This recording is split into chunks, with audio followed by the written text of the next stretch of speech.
So my name's Quinn Aikele. I was born in Idaho Falls, Idaho, but I've been in Boise, Idaho since I was like 4 or 5 maybe. So some of my big influences as an artist from comic books, Mike Mignola, the creator of Hellboy, Farrell Dalrymple, creator of the Wrenchies.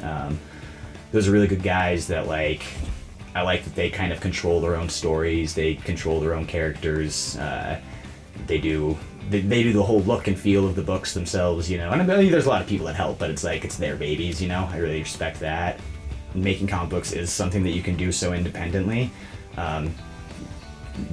Interest very widely, like from doing traditional like art, like the guys that I like, or there's still plenty of people that I've met that want to go and write for DC or like draw for Marvel and stuff. Then there's also plenty of people who just do simple little webcomic books, and they're great, you know. I feel like just the market has expanded so far beyond what Marvel and DC is that it's just everywhere now, and people really do whatever they want, including working for the big two and just working for themselves. Just finished up what honestly was like my first real finished comic book, which was Sarcophagia. And Sarcophagia was about giant man-sized flies that are terrorizing this kind of dystopian or post-apocalyptic farmland, and they go in and raid this ranch of humans that they call the milk drinkers and kind of slaughter them up and plant their maggots in them to propagate their own species. And my idea with that one was just kind of to play with the ideas of good and evil and kind of write a story specifically for like a horrible monstrous side, but it's still like kind of about them just trying to survive as well.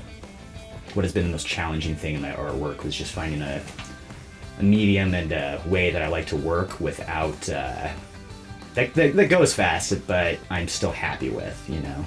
Honestly, just pen and ink and watercolor. I think I get really bogged down sometimes in just thinking about those details, and I think the best thing for me to do is just kind of push through it and just kind of keep clear what I want in my head, and don't get bogged down with like, oh, well, this panel doesn't look great, or like that line's not perfect. Like, it's okay, just push forward and move through it. Actually, a great thing that Farrell Dalrymple, comic artist I was talking about earlier, said to me at a Comic-Con a couple years back was, he pointed out one of his comic books, he had a character with 2 right hands, and he just kind of wrote it into the story. Like, oh, the evil wizard or whatever, like, gave me 2 right hands, and like, that was a really inspiring story to hear from him, because like, he didn't crinkle up the page and start over again. He just kind of like, oh, okay, well, this is how it goes, so that's how it is. I'm not starting over, I've already done it. Yeah, and getting that looseness is something that has been a struggle, but I feel like I'm getting more confident and getting past that, the haunt of perfection, I guess. I mean, usually I just kind of use like stuff like this, but like for some things, just pen and ink, really. Just do a quick layer of pencils, try to keep those loose, so I don't spend like all day just kind of focusing on one thing. I can move quickly is kind of the end goal. And I don't know, I've realized too, not necessarily the faster I move, but like, be confident, you know, like be confident like the strokes and the lines you draw, because like that confidence shows through. Like, you can tell a lot of my stuff used to look very like, I kind of like traced over the lines very carefully, but they never had any character to it. I'm trying to get away from stuff like that. I don't know if it necessarily takes an obsessive personality, but I think I definitely have one when it comes to art. I spend a large portion of my day in this room, in this chair, just sitting here, and sometimes I get nothing done just staring at a blank piece of paper until something comes to me. But that's kind of that's what they always tell you, is you just gotta keep going, just sit there and do it every day, every day, every day, every day.